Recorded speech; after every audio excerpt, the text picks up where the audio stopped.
पहले हम आपको अक्षय शक्तियों के बारे में बता रहे थे। तो हमने आपको फिजिकल अक्षय बता दिया था, रासायनिक अक्षय बता दिया था। अब इसी क्रम में हम आगे बढ़ते हैं और आपको जैविक अक्षय बताते हैं, यानी बायोलॉजिकल वेदरिंग। तो उसमें आप समझिए पौधों का प्रभाव। पौधों की जड़ें चट्टानों के अंदर प्रवेश कर अधिक दबाव डालकर चट्टानों को तोड़ देती हैं।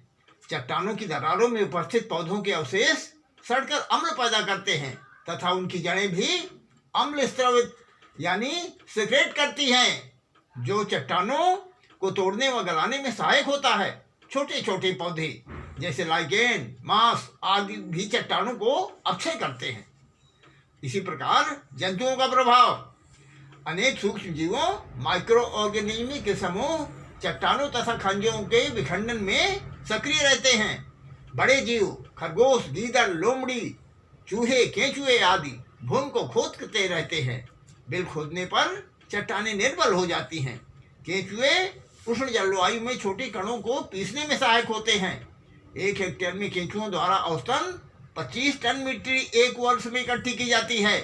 सूक्ष्म जीवों से उत्पन्न होने वाले कार्बनिक अम्ल अगले फास्फेट को घोलने में सहायक होते हैं।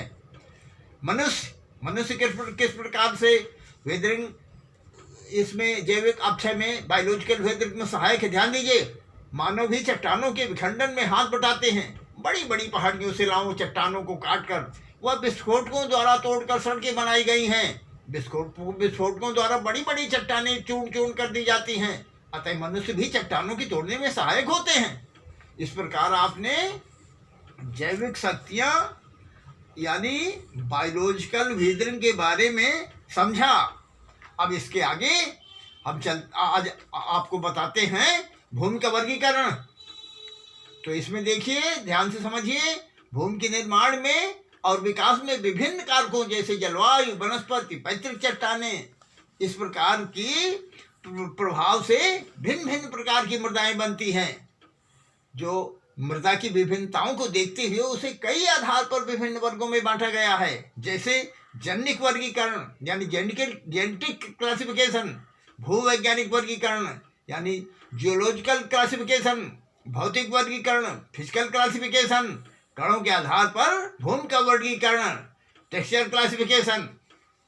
तो आप जो है आप ये समझिए कि पहले छोटे छोटे हैं उनको आप सुन लीजिए, फिर मैं डिटेल में कणों के आधार पर भूमि का वर्गीकरण बताता हूँ।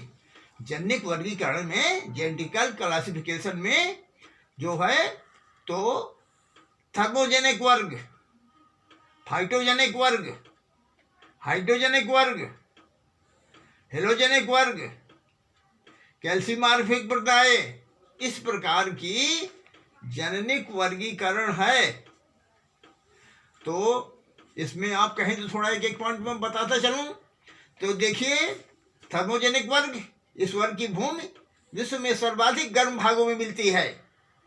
उष्णकटिबंधीय जलवायु उच्च तथा ताप भूमियों का मुख्य गुण है। इन भूमियों के खनिज यानी आप समझिए मिनरल सिलिकेट्स यानी खनिज सिलिकेट शीघ्र ही विकसित हो जाते हैं। फाइटोजेनिक समझिए, फाइटोजेनिक ग्रुप जो है इस वर्ग का मुख्य गुण कम ताप और समशीतोष्ण जलवायु है। इस वर्ग की भूमियों में जैव पदार्थ की अधिकता रहती है, क्योंकि कम ताप के कारण जैव पदार्थ सड़ नहीं पाता है। इस प्रकार आप हाइड्रोजेनिक वर्ग देखिए।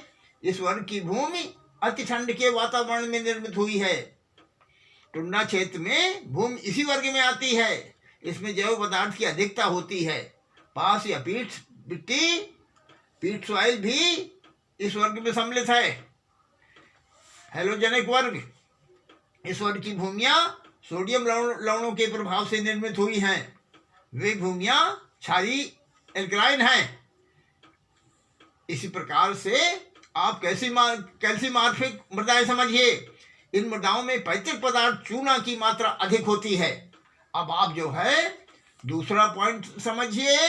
दूसरी प्रकार का है भूमि वैज्ञानिक वर्गीकरण यानी जियोलॉजिकल क्लासिफिकेशन। इसमें थोड़ा सा ध्यान दीजिए। पहले तो आप समझिए अवसादी मृदा, फिर आपको वाहित मृदा बताते हैं। पहले अवसादी मृदा समझ लीजिए, इसमें दो प्रकार से है। अवसादी मृदा पहले समझिए, ये वे भूमियां हैं जो अपने निर्माण और उद्भव के स्थान पर बनी रहती हैं। ये इस प्रकार हैं, दो प्रकार से। एक तो समझ लीजिए मूल स्थायी मृदाएं और दूसरा कार्बनिक मृदा या संचित मृदा। तो पहला आप समझिए मूल स्थायी मृदाएं, जिसको कि रेसिडुअल सॉइल्स कहते हैं। इस प्रकार की मृदाएं मूल चट्टानों के ऊपर ही पाई जाती हैं, क्योंकि इनका निर्माण उनके नीचे की चट्टानों से होता है। पहाड़ी भागों में इस प्रकार की भूमि ही पाई जाती है। इस भूमि में महीन कण तो ऊपर की ओर होते हैं और मोटे कण नीचे की ओर। यह भूवैज्ञानिक दृष्टिकोण से प्राचीन मृदा है। अब दूसरा समझिए कार्बनिक मृदा या संचित मृदा, इसको जो है क्यूमुलोस कहते हैं। इस प्रकार की मृदा अधिक वर्षा वाले क्षेत्रों में पाई जाती है। यह भूमि अपने उद्भव यानी ओरिजिन में तो मूल स्थायी मृदा के समान होती है, लेकिन इसमें जैव पदार्थ की प्रधानता होती है। इसमें खनिज मिनरल्स बहुत कम मात्रा में पाए जाते हैं। ये भूमि अपेक्षाकृत नई है और प्रायः दलहनी यानी मैसी क्षेत्रों में पाई जाती है। ये भूमि दो प्रकार की होती है। पहले तो पास मिट्टी यानी पीट सॉइल, और दूसरी है कुपास मिट्टी यानी मक सॉइल। तो पास मिट्टी के से पेड़ पौधों के तने और पदार्थों अलसड़ी अवस्था में होने के कारण पहचाने जा सकते हैं। कुपास मिट्टी में जैव पदार्थ इतना सड़ा हुआ होता है कि उसमें जैव पदार्थ के भागों को पहचानना संभव नहीं होता है। अब देखिए दूसरी प्रकार का, देखिए आप वाहित मृदा, जिसको ट्रांसपोर्टेड सॉइल कहते हैं। वाहित भूमि में वे हैं जो अपने उद्भव के स्थान से, इसका मतलब ये हुआ कि from their place of origin. तो आपने समझ लिया ना कि उद्भव के स्थान से पानी, वायु, बर्फ इत्यादि भौतिक शक्तियों द्वारा हटा दी गई हैं। ये इस प्रकार हैं, जैसे आप समझिए हिमानी मृदा, शैल मलवा मृदा। तो पहले आप हिमानी मृदा समझिए, जिसको कि ग्लेशियर सॉइल कहते हैं। ये मृदाएं ग्लेशियर हिमनद के प्रभाव से बनती हैं। ग्लेशियर के स्खलित यानी सरकने पर होने वाले चट्टाने विखंडित एवं विचूर्णित हो जाते हैं, और हिमालय के ऊपरी क्षेत्र में हिमनदों यानी ग्लेशियर द्वारा बहाई के लाई गई है। इस प्रकार की भूमि देहरादून क्षेत्र तथा कश्मीर के कुछ भागों में पाई जाती है। दूसरा देखिए शैल मालवा मृदा, यानी इसको कहते हैं कोलिवियल सॉइल। इस प्रकार की भूमि पहाड़ियों की तलहटी बेस में पाई जाती है। यह भूमि गुरुत्वाकर्षण क्रिया द्वारा पहाड़ी द्वारा भूमि रसायन स्खलन यानी लैंडस्लाइड्स, भूमि स्खलन समझते हैं कि नहीं, लैंडस्लाइड से बनी है, भूमि स्खलन से बनी है। इस प्रकार की भूमि में पत्थर के टुकड़ों की बहुतायत होती है। यह भूमि बहुत ही कम उपजाऊ है। इस प्रकार आपने शैल अथवा मलवा मृदा को समझा, और थोड़ा एक आध पॉइंट और समझिए, फिर मैं आपको प्रश्न बोलता हूँ। समुद्री मांस, इसको कहते हैं मैरीन सॉइल। यह नदियों द्वारा बहाकर लाई गई है, जो कि समुद्र में इकट्ठी होती है। कालांतर में नदियों द्वारा बहाकर लाई गई यह मिट्टी समुद्र की सतह से ऊपर उठ जाती है। इसकी उर्वरता बहुत कम होती है। और सुनिए सरोवर मृदा, इसको कहते हैं लेक्यूस्टाइन। यह वह भूमि है जो झीलों के अंदर नदियों द्वारा बहाकर लाई गई है, मिट्टी के इकट्ठा हो जाने के फलस्वरूप बनती है। और एक और समझ लीजिए बतोड़ी मृदा या वायु द्वारा निर्मित मृदा, इसको अंग्रेजी में कहते हैं इकोलियन सॉइल। यह वायु द्वारा उड़ाकर लाई गई मिट्टी है। कृषि के लिए यह अधिक महत्व की मिट्टी है, लेकिन एक बात समझ लीजिए, यह वायु द्वारा उड़ाकर लाई गई मिट्टी जरूर है, लेकिन फसल उत्पादन के लिए यह अच्छी नहीं मानी जाती है। इस प्रकार की भूमि राजस्थान के कुछ भाग, दक्षिणी पश्चिम पंजाब तथा कच्छ में पाई जाती है।